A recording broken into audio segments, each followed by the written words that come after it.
Acid based here with Marco. Acid based here with Frank. So we're here with Marina. I'm here with Sam. Acid based here with Samir. Freight carrier sitting with Fook. Acid based here with Duke. Acid based here with Augie. Acid based here with Hector. Acid based here with Dayan.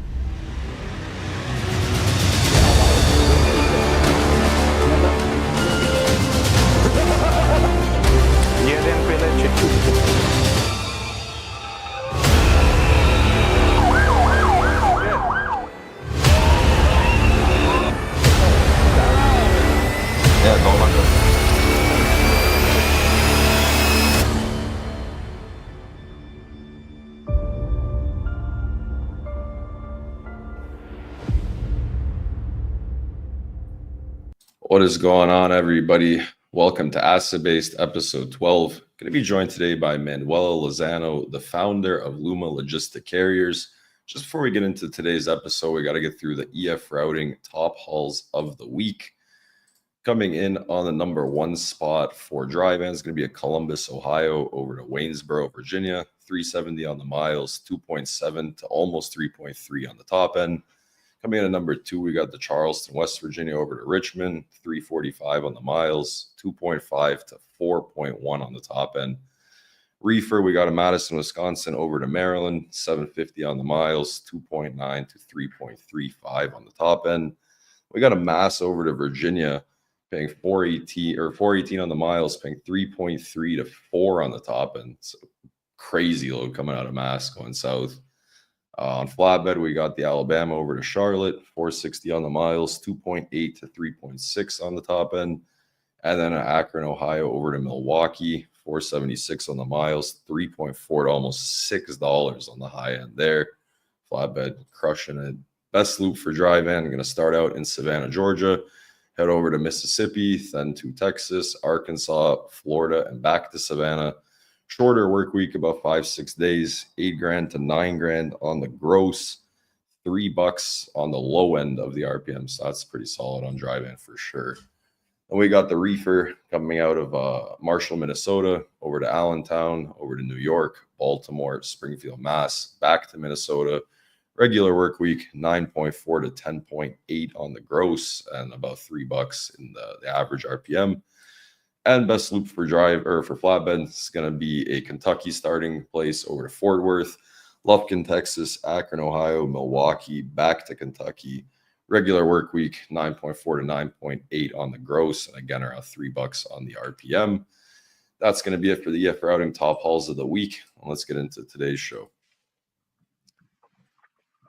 Hey, how you doing? Hi, Alex. How are you?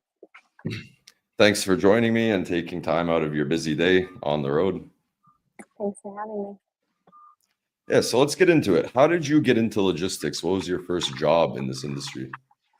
So I started off at a distributor slash exporter in Fort Lauderdale in 20, let's see, I graduated college 2018, so I was there 2018.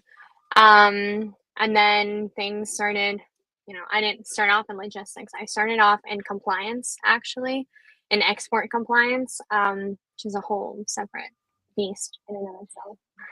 And Yeah. then it was a small company, so I had to wear many hats.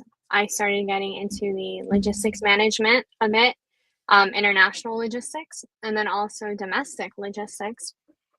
And I didn't actually get into this part until after COVID, like a lot of people. Yeah, like most people. So I mean, take me through the whole international export import type of stuff. What did you deal with in that regard? So we exported a lot of food actually to Latin America. That's kind of my region of focus. So it's a nightmare and a half, just because how strict other countries are for exporting. Yeah. Um, it's not like US based manufacturers where you can literally talk yourself to having a product on the shelf. Over there, you have to get them scientifically tested. You have to have labs. You have to register them with like the national entities. And I did that with several countries. So I was dealing with a lot of government entities, just way too much red tape. And then Yeah. that's kind of when I went more into the logistics side of it. And, a lot of LTL, a lot of LTL. um, and yeah, so I got started in that side of it. Yeah, I mean that reminds me of OTR tried to send me a package of like some shirts and water bottles and stuff, and I guess they thought it would be a funny joke to put in some Zins or Zin-like product, and they tried to ship it out to me in Serbia, and it got stuck in customs Yeah. immediately. Even though we sell Zin over here, they just said, "Nah, like we're not going to allow this in the country," and they had to send the whole package back. So I can see Okay, the I'm red tape. sure. I'm sure. Like I don't know Serbia because I didn't export anything to Serbia. But a lot of these other countries, those products have to be registered within databases in which they perform labs on them to make sure the exact measurements that are on them are correct. So I'm sure those government officials are really enjoying those shirts and those ends. Yeah, I think it's easier just to slap a return to sender label and move on with your day. But Literally. take me through how did you progress into owning a carrier company? What was your next steps getting out of the import export stuff? Right. So, my dad has been a trucker he actually just retired like a month ago. He's been Oh a wow. trucker since the 80s. Yeah. So he was in it for a while. And my partner also, which you will see back there, he's loading because we still got to work. Um, so his father was also a trucker. And late 2019, on the exporting side, it started getting really slow. There were a lot of protests in Latin America. So things started slowing down. And I got laid off like right before COVID. So my partner and I are sitting around, and he had a food manufacturing business. Also, that got halted with COVID. So we're sitting there thinking, and we're like, well, our dads did trucking for a living, and it put us through everything. Why can't we jump into that? Yeah, I mean, And so take we me through their started. careers a little bit. I mean, where did they drive? What were the lanes they were running? I mean, what type of driving were they doing? Right. So my partner's father, he did a lot of OTR. My dad was a lot of Florida based. He was very well connected within like the sod community. He also had a landscaping company. So, Florida has been developing massively for like the past 20 years. So there's been a lot of freight within Florida. So my dad stayed a lot within Florida. He did a lot of produce, a lot of oranges. I remember being, 5 or 6, and we would go pick up oranges in Deerfield Beach and take them up to like Tallahassee to processing plants. So I grew up in it. It wasn't foreign to me. Um, but he, even though it was the same industry, they were on two different fields. So when I told my dad I was gonna start a carrier, he's like, "Okay, good luck." He's So like, did "You he have really his own don't know." company like for trucking, or was he just leased on somewhere? No, he did, but then towards the end, he didn't want the responsibility. He didn't want all that. So he had been leased onto a Pennsylvania carrier for the past 7 years. Okay. And so was he home every day type of thing? Like he didn't do much OTR at all? No, he was regional, so he would come home about every week, honestly. Okay. Yeah, so trucking is, I mean, you've been around trucking. It's not something that just hit you over the head one day. You're like, hey, I'm going to start a trucking company for no reason. No, I do not think I would have gotten into that. No, but I was a girl at the truck stop with her dad in the semi waiting for her. Yeah, that's really cool. I mean, so you were definitely around it. I mean, take me through the timeline. You said you got into running the carrier somewhere right after the whole COVID thing. So like 2020. Right. So I actually got my CDL 2019. So did my partner, and he was working for a small carrier in South Florida, and we started running the numbers. And he's like, okay, well, I'm making a percentage, and if you get your CDL, we can make this much, and then they're keeping this much. So why don't we just open it ourselves? And we're like, yeah, okay, it's not completely new to us. Obviously, it's owning a trucking company isn't just buying a truck and yeah. I think that's what a lot of owner ops struggle, and I've said this countless times, is a lot of owner ops struggle going from being, a company driver into having their own MC, because they think it's just as simple as, the same thing they've been doing, except for they have to book their freight. But there's so much to running a trucking business on the back end that people just don't seem to realize until it's a little too late. Even as far as like, sorry, even as far as like opening the company, I remember we hired someone to help us, and about a week into it, I guess she was just so swamped. I felt like I was paying her, and I felt like I was begging for her help. So I'm like, you know what? Don't worry about it. I'll figure it out. I'm a big girl. I can do this. So I started taking care of all the administrative work, which, Christ, I don't know what I got into, but the difference is, as you said, a lot of owner operators, I think also it's the age difference, the fact that they haven't really had to work in an office. They don't really have the office etiquette to do a lot of things. Yeah. They kind of just show up to the DMV in like their boots, and obviously, there's DMV etiquette. There's a way to speak to people to get things done. There's a lot of things that unfortunately owner operators aren't successful at. Yeah, a lot of it comes communication. They're a little bit brash in the way they communicate, and a lot of problems that they create for themselves could be solved by just being like polite to people. Yeah. So, I mean, what would you say are some of the biggest hurdles you had, opening the carrier company that maybe some people might not know, or, some things to watch out for if they're thinking about doing it? Honestly, the opening side of it, the administrative work, the admin work that goes into it, the admin work that goes into, the small things. The first thing I said was, I think it was about a month in, I was like, okay, we have to get a domain. We can't be LumaLogistics@gmail.com forever. Yeah. We can't just email people and not have a signature in our email, or, sent from Outlook from my iPhone. Like it's small things like that to make ourselves seem a little more established, even though we started off with one truck. No, I'm so happy to hear you say that, because I had a LinkedIn post the other week where I was like, if you're using a Gmail email at this point in time, there's really no excuse for it anymore. I mean, a domain costs what, like 20. I mean, I just opened another one. It's like $20 and like $8 a month maybe to run the email. And it's like, there really is no excuse for anybody in any industry to have a Gmail work email at this point in time.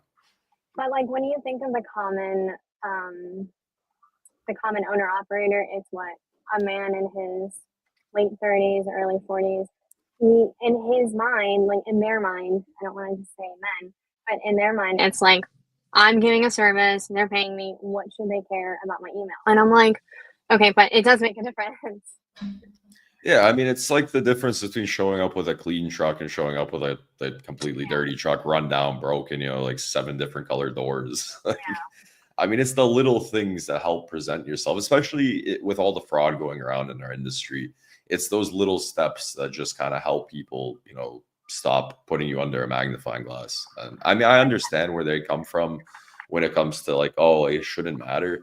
And honestly, I'm kind of on that side. It shouldn't matter, but at the same time, you're running a business, and it's the small You gotta things. play the game. You just gotta. At the end of the day, you gotta play that game. Yeah. So you started driving, you and your partner, were you always running a team, or have you driven alone? I mean, what's your driving career look like? So I didn't start off with my CDL. He started off, and I was accompanying him because I had gotten laid off because the company I was working for closed. And I was kind of just sitting there. I had always been very productive, and I'm like, oh my God, I'm going to go crazy because when you go with someone on the truck, not as a team driver, you are literally, you can't sleep all day because then when they go to sleep, you're wide awake. So I was going insane. I'm like, you know what? I'm going to go get my CDL. Yeah, I mean, it's a lot more productive than sitting there and doing nothing. Yeah, exactly. And so I got my CDL in early 2020. And then when we first signed on, like when we first got our MC and everything, we actually worked with Amazon for like 5 months because that was really the peak of Amazon. And a lot of Amazon was a lot of team driving. Yeah. So So, that, I mean, what were you guys doing OTR at this time? You were just kind of going everywhere. Okay, yeah. that's cool. So, I mean, doing OTR, running the Amazon stuff. So, I guess you decided, okay, I'm gonna get my CDL. I don't want to sit here and just be like a lump on a log along for this trip. Pretty much. What type of miles were you guys running? Were you guys pushing really hard? Like, were you doing 1,000-mile days, or I mean, were you guys kind of doing like 700-800-mile days? I mean, when you first started, it must have been pretty tough to start driving from scratch. Yeah, so when I first started driving, when it was my first shift, oh my God, I will never forget it. I was in Houston and I started at 2 a.m. And I'm like, okay, I've seen him drive 11 hours before. That's no problem. By hour 4, I was like, oh my God, I need a break. I need to like get out. I need to go talk to someone. I need to do something. So the first week, that was a reality check. Yeah, I mean, I can't even imagine. I have a lot of respect for drivers. I think I could handle the driving as far as, getting to see the country, getting to see the stuff, and like handle driving, on the highway and stuff like that. But I think there's no way that I could learn how to back up the trailer, how to get through the city streets. Just seeing the type of turns trucks around me every day make, it's like, I don't think I would be able to do any of those things. And No, I'll I mean, confidently admit that. in the beginning, it's a bit of like, it's a learning curve, obviously. You go from a car to, you really have to know the space that you take up and everything, but it's a learning curve. It's You nothing. get used to it. Yeah. So, I mean, Yeah. what's your favorite things about driving? What were some of your favorite places you got to see? Did you guys go out west much? Because my drivers always loved going out west. Yeah, so in the beginning, when we were really hitting it hard OTR and we were doing Amazon, we were power only. So we would go and we have friends all over the country. We have family all over the country. So, I don't know, we would drop a load in Denver. We have friends in Denver. We'd be like, let's just stay the weekend in Denver. And like, what other job could I just happen to be in the city and just decide to stay for like 2, 3 days at a time? Yeah, I So mean, I it's like a love lot of the that. drivers always say, it's like a paid vacation in a sense. I mean, it's not an easy job. It's not something that is easy to do, but at the same time, you are getting paid to travel. And if you can make the best of that and utilize that, and it could end up being a really good thing. Yeah, especially because I was with my partner, so we were together. We would go to national parks. We would go park the truck. We'd rent a car. Spend a weekend in Vegas, LA, Seattle, wherever we wanted. Yeah, I think doing it with somebody, with your partner like that is really, really cool experience. I mean, what were you guys doing for a housing situation? Were you paying rent, or did you have somewhere like? Because a lot of my drivers would pay rent, and I always told my one driver, he lived in New York, and he went there like once a month. I'm like, do I pay like $3,000 rent when you're literally never home? So what were you guys like? Were you guys fully living in the truck for that period? No, so when we started, I was living in Fort Lauderdale, and I still had an apartment until like 6 months after. So then we turned that in, and then we moved our things in to my mom's house because we were living from the truck basically. But no, since then we bought a house.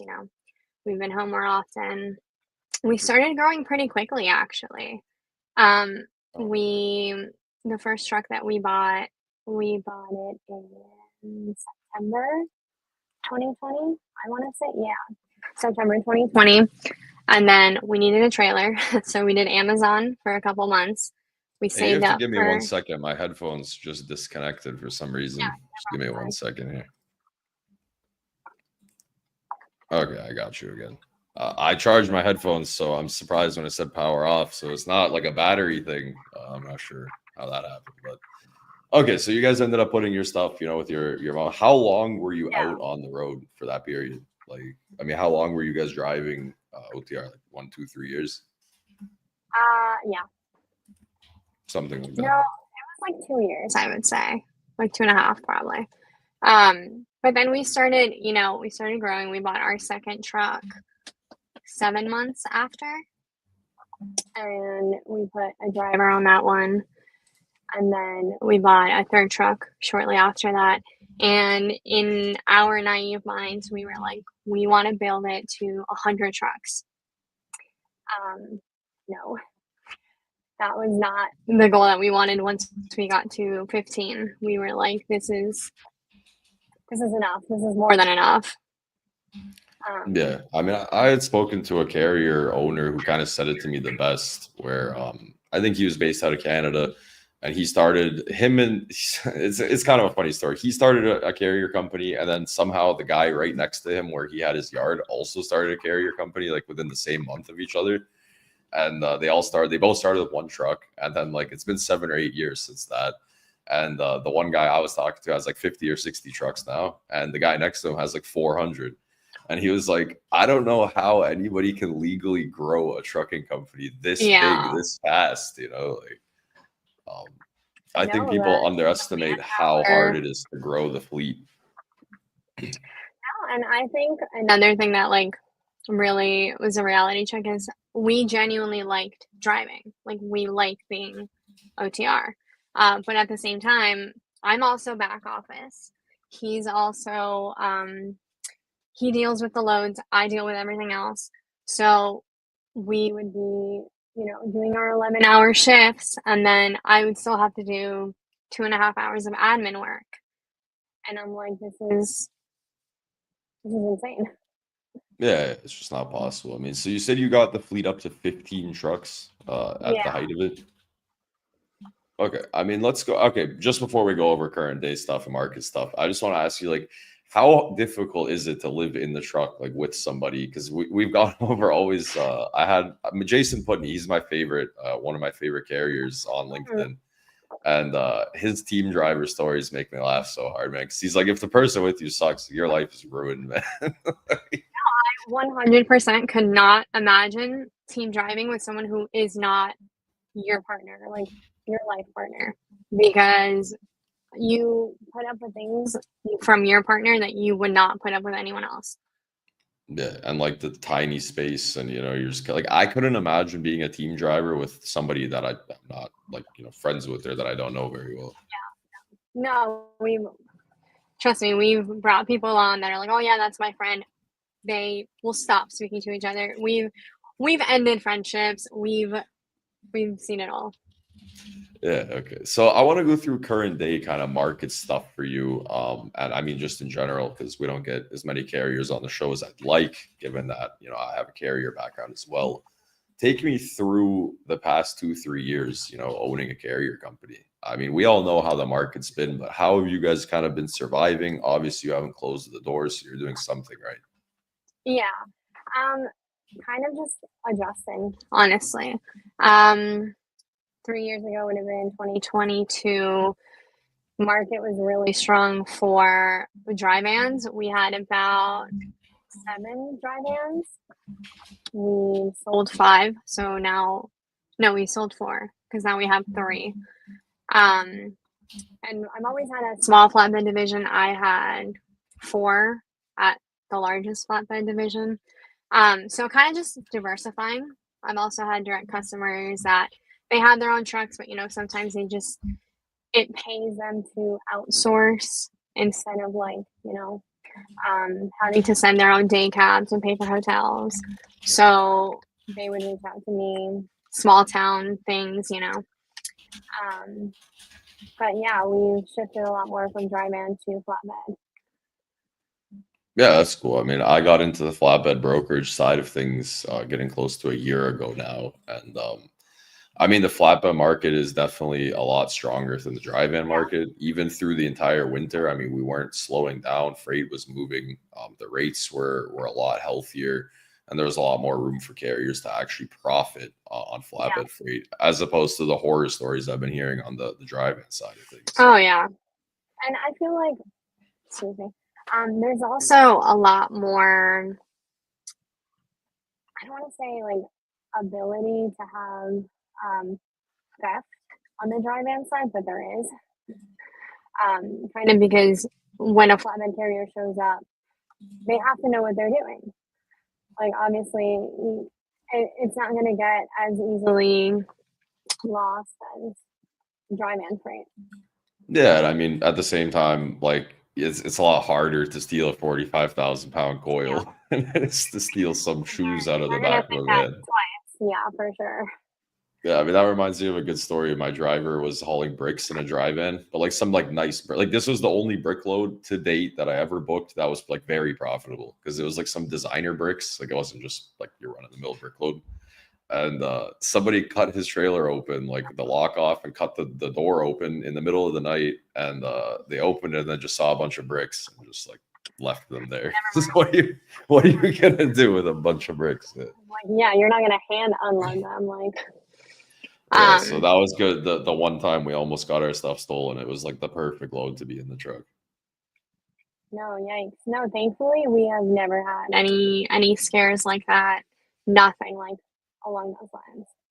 Yeah, I mean the flatbed side of things. I mean this is a really blanket statement, generalized statement, but I mean flatbed drivers are a lot more put together. It's a lot harder that job. You know, a lot of securement, a lot of thinking, a lot of moving parts and things you need to do. So, I mean flatbed carriers tend to be a little bit more on point as opposed to the general drive-in market. Yeah, yeah. No, and obviously a lot more responsibility. Like, someone's gonna think twice about stealing a coil as opposed to, like you said, stealing a van load of shoes. So you would say basically relationships and just kind of paying attention, kind of got you guys through the past year or two of the down market, and I guess diversifying, shifting into flatbed a little heavier. Yeah, even though we always were into flatbed, but kind of just growing that side a little bit more, focusing on that way more. Yeah, I mean, I think carriers and owner ops and stuff like we had one guy come on and he said he ran his company like Moneyball. Like he wrote down every lane that his company ran, every piece of equipment, and he just looked at like what's making him money. And now his company basically runs Illinois to Texas, Texas to Illinois, and that's the only thing they do because he's like, this is where I'm making money. I'm just gonna keep doing this thing. I mean, if it works, why would you fix what's not broken? Yeah, exactly. I mean, you guys looked, you're like, hey, flatbed's doing good. Let's just kind of go a little heavier over there. Yeah, I mean, even though expenses do go up on certain things, insurance went up a little bit. Obviously, you burn more diesel because we scale up to 48.5, I want to say. So we always run a little heavier. Obviously, the equipment, we had to buy chains, straps, make our V-boards, buy plastic V-boards. But it's in there. Take me through direct freight and then brokered freight. I mean, how much freight do you guys think you're running like customer direct? So it's slowed down a lot in Florida. And one thing about us is we are small town people, so we like to, go meet our customers, make that personal relationship. And unfortunately, it has slowed down a lot. So we are relying pretty heavily on brokers at this point. But I think it's healthy to have a mix of both. Yeah, I agree. I mean, I think you definitely need to have customer freight, but at the same time, you're always going to need to position yourself to get to and from that customer freight. So, I mean, having healthy brokerage relationships is like a key for any carrier to survive. No, and we still have a lot of brokers that, you know, maybe we haven't run a lane for them in 6-7 months, and they'll still email us daily. They'll call us, hey, I have a truck out there.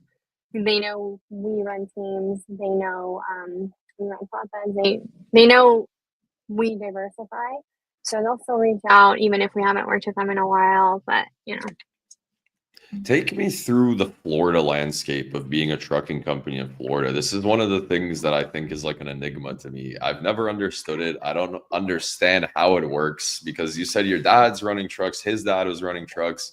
You guys are running Florida. Like, how are you guys making money in Florida? My only experience trucking in Florida is taking a 45K Pepsi load for like 50 cents, or like deadheading to South Georgia. That's how much I know about Florida trucking.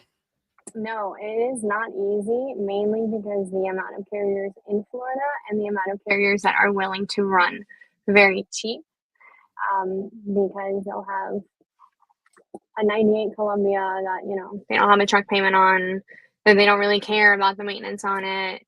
You know, there's obviously everyone's break-even point is different. And, you know, I'm not to shit on anyone.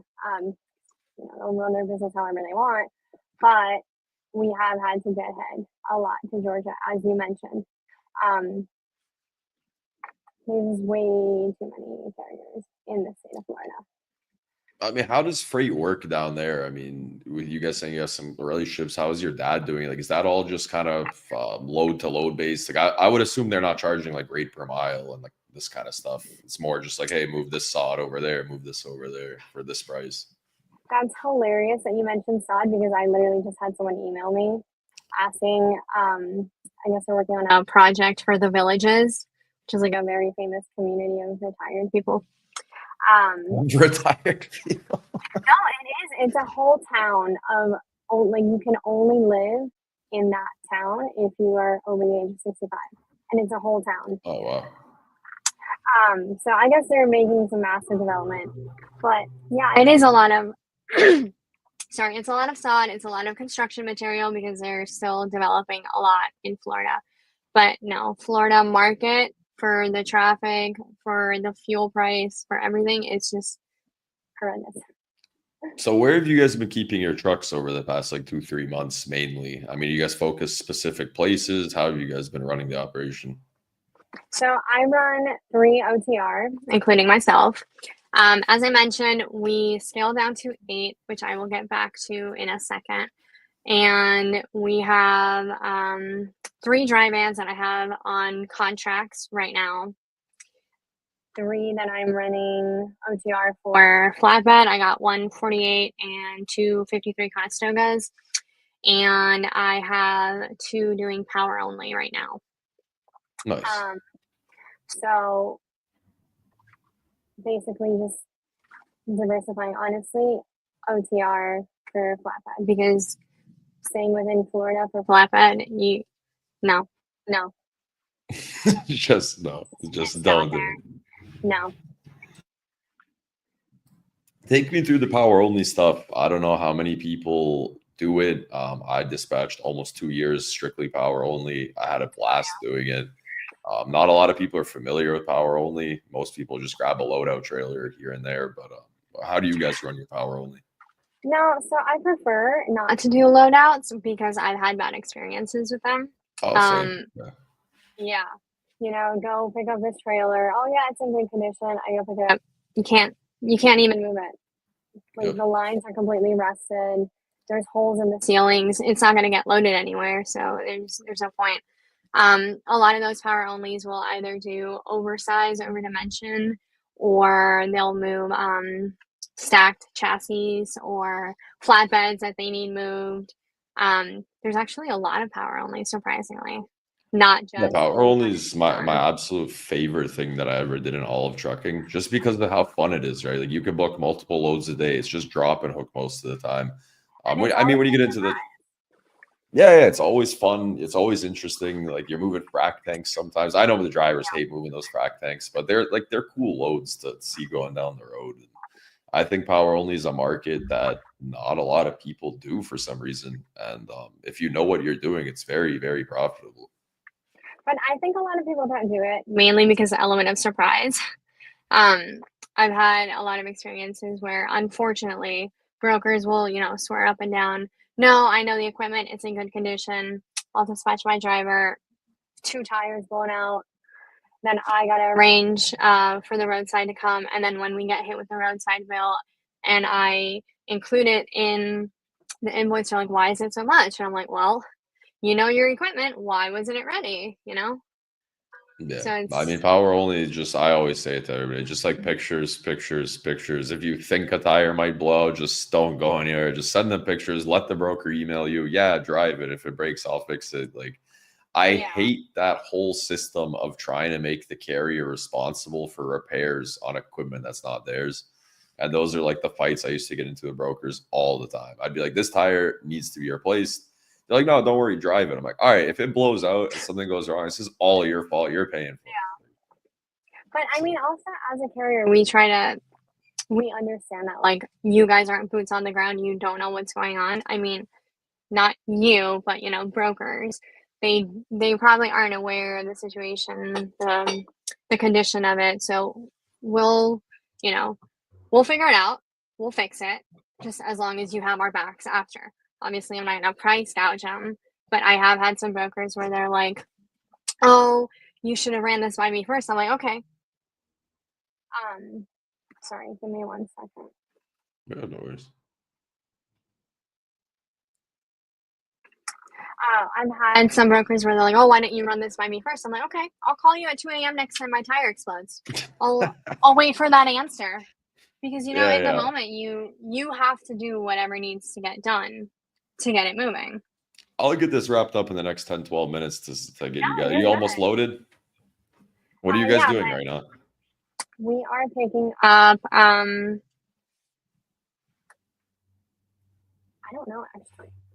I unloaded this morning. So I'm like, listen, you got it. You can go load. So take me through the freight booking process. I mean, how are you guys dispatching? Are you dispatching? How do the trucks get the freight? How are you guys sourcing freight? So a mix of brokers that we normally work with. We had set lanes for a while, but obviously everything has slowed down a lot. So we would have lanes where, even if we were set on them, we were either having a huge deadhead in the opposite direction or it just wasn't there. So for at least 2 of these trucks, we are doing a lot of spot market work, which I hate to do that, but you gotta do what you gotta do. So are you in like control of the dispatch? Are you dispatching all the trucks? Are they owner ops? Or you have all company drivers? No, so I have 3 company drivers, which are the ones on dry vans for the contract freights. And then I have owner ops, which was the model that we started once we got to 15 and we realized it was going to be a huge headache. We're like, well, why don't we do a lease to own program where we give people the opportunity to buy their own trucks that they probably wouldn't have had otherwise, because that was a whole separate beast. Financing our first equipment, we had to pay cash outright because no one would finance us. Wow. Yeah, 5 years ago. Wow. So you guys had to buy all the equipment up front. How many trucks did you guys do that way until you started getting your credit like in check? We paid for 4 trucks fully cash. 4 trucks and 2 trailers full cash. Okay, what's your fleet look like? What type of trucks? What what brand are you guys loyal to? Freightliner, 100%. And because we had a Volvo, and I hit around 800,000 miles. We bought it at 400,000, and it broke down in the middle of Montana. And let me tell you, finding Volvo parts in the middle of Montana, I was like, I think I would rather walk to Alaska than have to source somewhere that can, fix these Volvo parts. Like, this is just not. I will stick to Freightliner for the rest of my life. Yeah, I don't know if you're aware of the meme, but like every Serbian, Russian, like Balkan type of driver, like, yeah, it's just all white Volvos. But this one was a black Volvo. But I loved the Volvo. I did, but maintenance wise, repair wise, no. I also Yeah. prefer like So how are you guys doing the dispatch? You have dedicated dispatchers. You're the one dispatching. I mean, how does no, that process look? my partner dispatches them. So he's Nice. a negotiator, he's everything, and then it gets to me. I'll read the rate cone, I'll revise everything, I'll send it out, make sure I So you guys highlight anything booking freight like that's highlighted. mostly on the phone or over the laptop, like over the road? Yeah, Yeah, my old boss, the one I did power only with, she exclusively booked freight from her cell phone on DAT. And, like, I don't know how I can't work like that. When I was dispatcher, I needed like to be at a computer. no, I mean, laptop, iPad. My friend actually just got into logistics, and before that, anytime we'd go out, anything, it was me, my laptop, and my two phones. And she'd be like, "Why do you have to go everywhere with those?" And now that she's in logistics, she's like, "I get it. I get it." Yeah. Yeah, you can't be away from your phone for even like 5 minutes or something could end up going wrong. Yeah. No, the So 5 minutes that you put it down is when you get 7 missed calls. The broker needs to check up on something. The driver misses exit. Now he's going to be 30 minutes late. Like, take me through your guys' vision for the next 6 to 12 months and maybe your predictions. I mean, how do you feel the market's been moving, like in a better direction, worse direction? What do you guys think? I don't know, because every time we think it's going to get better, it doesn't. Yeah. So luckily I'm not a gambler because I'd be losing. I'm not too good at predicting anything. But I do hope, I would like to get more on steady lanes. I'd like to get more on I'm reaching a point where OTR has been fun, but I didn't picture myself being back fully OTR. So hopefully I can, settle in a little bit better, put some drivers on these trucks, get back home. Yeah, just start handling more of the admin stuff, more of the dispatch things. I mean, I don't know. Being a truck driver is something I just can't really imagine. And to hear your story, like you've always kind of been around it, but then you win OTR, you guys loved it, you saw Yeah. the country, then you got out of it because like, okay, like it's kind of a crazy job, and now due to the market, you had to get back into it. So I mean, I don't know how I would cope with getting out of being a truck driver and then having to go back to it. I mean, that's something that's pretty tough. I mean, because we had done it before, it wasn't brand new, but it was definitely an adjustment. I was just getting back into, having a routine, but I think that's definitely something that hits truck drivers hard also when they're home, because you kind of have a routine on the truck, but sometimes you have to drive at night. Sometimes you have to, drive at night, sleep during the day. Other days you drive like a regular person during the day, sleep at night.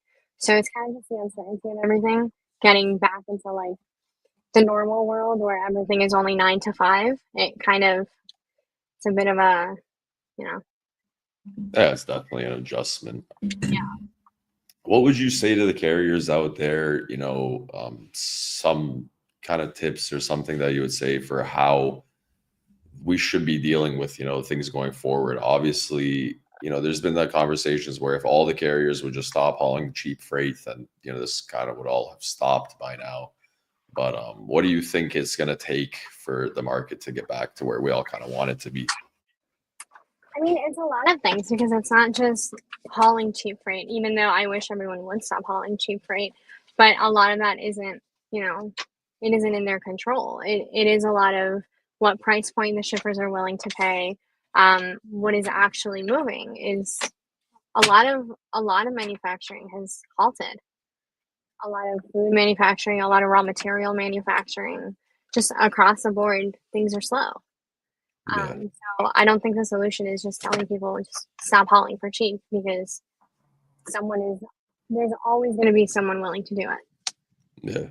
Yeah. I mean, that's the unfortunate thing. And it is true. Somebody's always going to be hauling that freight. But I think you have a great answer there, right? I think people need to also take a look at just the general economy, the general kind of structure of how things have been moving pretty much in the whole world. I mean, that's not even like a US logistics exclusive thing. I mean, a lot of the world is not in a great place, economically. And I mean, if you look at Canada, if you look at the stuff going on in Europe, I mean, we're just kind of in a tough spot in the global scale right now. No, everywhere, honestly. The US is, it is the largest economy, if I'm not mistaken. Um, but we will always have things moving. But even if it's slow for us, it's like, imagine how it must be in other countries. Yeah, yeah. All right. Well, I got one question left for you, and we can get out of here. It's been really great to hear your story, and I hope we can get you guys some freight as well. So we'll keep in touch about that. We have the chicken wing choices. I don't know how much Oh, you eat chicken wings, but when you do eat chicken wings, do you like drums or flats more? drums, 100%. Drums. That's the right answer. And ranch or blue cheese on the dipping sauce. Ranch, 100%. That one I don't take points away for because blue cheese kind of acquired taste. And you going breaded or non-breaded? Breaded, always. Yeah, perfect. All right, so I'll give you the ranch. That's a fair answer there. Any closing words you want to give to anybody? What are you guys looking to haul? Are you guys looking to hire? I mean, what's your kind of elevator pitch for what you guys are doing? Yeah, eventually we are looking to hire because, as I mentioned, we love being OTR, but we kind of want to be home a little bit more. We are moving a lot more flatbed, like I said. So, any brokers out there looking to work together, it's pretty much it, honestly, Alex. Yeah, I mean, you're a carrier. It's not there's not so many possible things. We do I have a flatbed, we do truck. dry van. Yeah, I have a we have truck. trucks. We can drive things to you. Sometimes you'll see me, sometimes you won't. Yeah, I mean that's the thing. Being a good carrier is as easy as just like answering emails, being where you say you're gonna be. Like it's Yeah, really not rocket science. no, it's being very reliable. That's one of the things that, like, as I mentioned, the brokers that even if I haven't worked with them for a while, they'll still call back if they get a lane that they know we've run for them in the past. And I know people have said that carrier tracking links don't matter to them, but I still send them, just so the broker can have that bit of transparency. I'm not lying, he's 20 miles out. I'll always send pictures, the whole Hey, nine that's yards. Samsara Link or Motive or whatever, Yeah. company. That's the absolute greatest like thing you could give to any broker because I mean, once you give that to them, that's like, what else do you want from me? That's where the truck is at all Yeah, times. yeah. So, all right. Well, thank you for joining me. I look forward to hopefully getting some freight to you guys and working with you guys in the future. And we'll definitely keep in touch. Thanks for having me, Alex. That's going to wrap up asset-based episode 12 with Manuela of Luma Logistic Carriers. If you have any flatbed freight or dry-van freight, send it their way, and they could be hiring for drivers at some point in the near future. That's going to be it for me. Have a great weekend, everybody.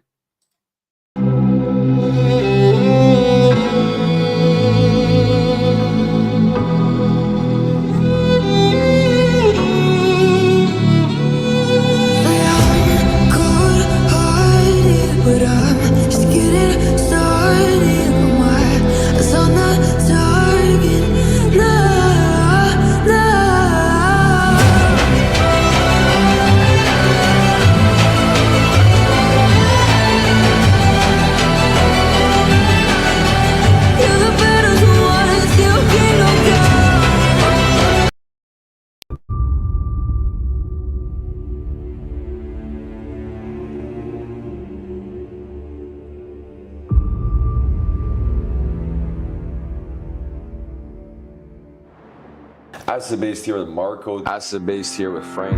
So we're here with Marina. I'm here with Sam. Asset based here with Samir. Freight carriers sitting with Fook. Asset based here with Duke. Asset based here with Augie. Asset based here with Hector. Asset based here with Dayan.